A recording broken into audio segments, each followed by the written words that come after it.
Hello, and welcome to the weird side of history. Today, we are diving headfirst into the pool of, wait, they don't teach you that in school. These are true stories, meticulously researched, and might just leave you questioning everything you thought you knew about the past. All right, let's kick things off with a bang, or rather, a very confused squawk. Picture this, 1932 Western Australia. The global economy is in the toilet thanks to the Great Depression, but the farmers, they have a different problem. See, roughly 20,000 emus, yes, you heard that right, 20,000 giant flightless birds, have decided that farmland is now basically an all-you-can-eat buffet. Crops are being destroyed, fences are being trampled, and the Australian government decides, you know what would solve this? Machine guns. The Australian military, armed with Lewis machine guns, essentially declared war on a bunch of birds. Spoiler alert, it did not go well. The emus, masters of guerrilla warfare apparently, scattered, making them difficult targets. There were even reports of the emus learning to anticipate the attacks and outmaneuvering the soldiers. It was a PR nightmare, with headlines like "Emus winning the war" popping up in newspapers. Eventually, the Australian government withdrew. The emus, they went right back to eating crops. Now, let's talk about Napoleon Bonaparte. Military genius, Emperor of France, and, as it turns out, deeply afraid of rabbits. After conquering most of Europe, Napoleon decided to unwind with a little rabbit hunt. Now you're probably picturing a few fluffy bunnies hopping around, maybe nibbling on some carrots. Oh no, my friends, we're talking hundreds, maybe even thousands of rabbits, released all at once for Napoleon's hunting pleasure. Instead of cowering in fear, the rabbits, in what can only be described as a scene of utter chaos, charged directly Napoleon and his men. The emperor, completely overwhelmed by this fluffy onslaught, reportedly fled in terror with rabbits hopping at his heels. The whole thing was a ridiculous spectacle, and while some historians debate the accuracy of the story, it's a hilarious reminder that even the most powerful figures in history have their weaknesses. Let's move on to a leader whose decisions were a bit, shall we say, out there. I'm talking about Roman Emperor Caligula. Now, Caligula was known for his eccentricities, to put it mildly. But perhaps his most baffling move was attempting to appoint his horse, Incitatus, as a senator. You heard that right, a horse, a senator. One can only imagine the Senate meetings. The economy is in shambles. We need to discuss trade routes. And then Incitatus just neighs loudly. Did Caligula genuinely believe his horse was capable of political discourse? Or was this just a very elaborate way of telling the Roman Senate that he thought they were a bunch of horses' asses? Look, we may never know the answer. Whatever the reason, one thing's for sure. Caligula's reign was absolutely wild, and appointing a horse to the Senate? Well, that's just par for the course. Hold on to your hats, folks, because we're about to get into the truly bizarre with this one. The year is 1518, and in Strasbourg, France, something strange is afoot. Or should I say, a dance. It all began with a woman named Frau Trophea, who, for reasons unknown, suddenly took to the streets and began dancing, and dancing, and dancing.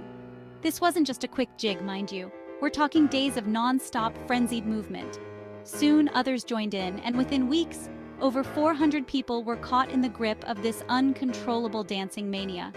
Imagine a rave, but instead of glow sticks and techno music, it's 16th century clothing and the faint sound of a lute in the distance. Doctors were baffled.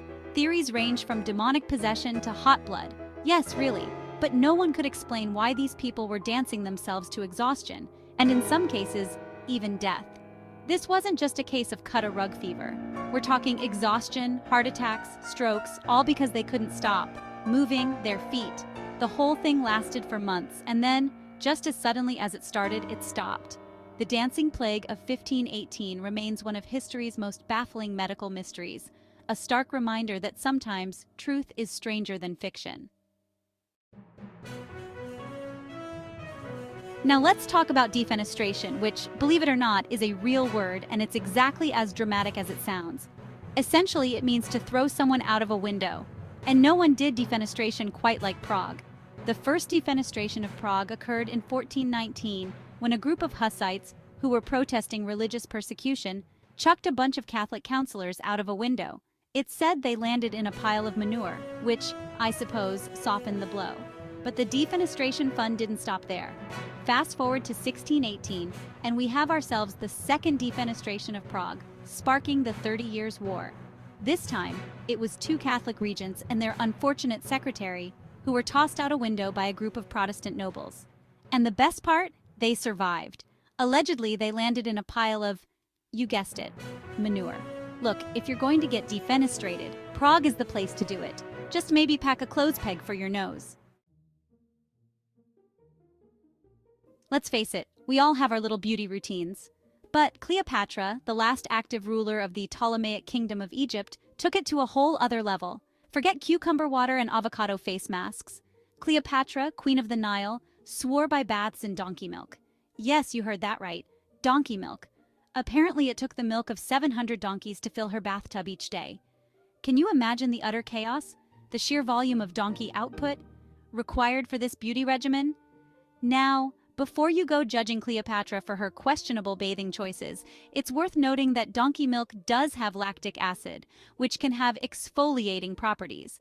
But still, 700 donkeys? That's some serious commitment to skincare. I can just picture Cleopatra, lounging in her donkey milk bath, papyrus face mask firmly in place, side-eyeing a servant who brought her goat milk by mistake. "Look, Brenda," she'd say, "I'm a queen, and queens bathe in the finest donkey milk, get it right." Benjamin Franklin, founding father, inventor, diplomat, and enthusiastic practitioner of air baths? That's right, the man we have to thank for electricity also enjoyed sitting around naked in front of open windows.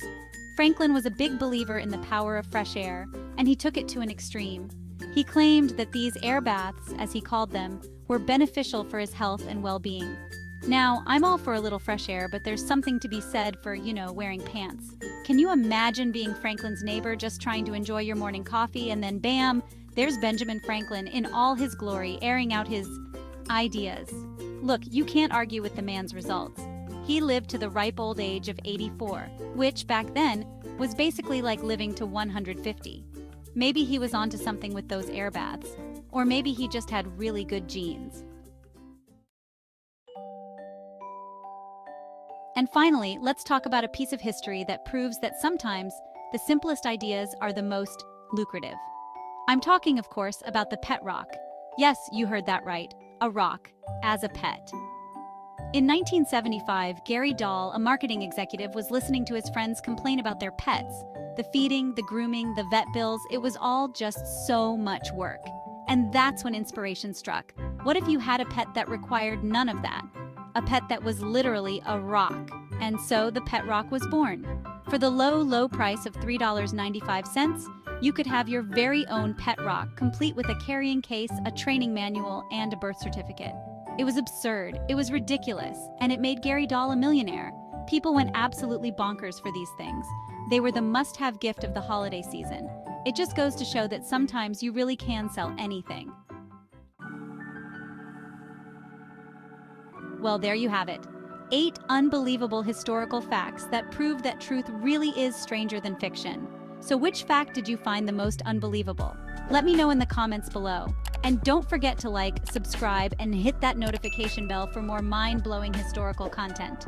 Until next time, stay curious, my friends.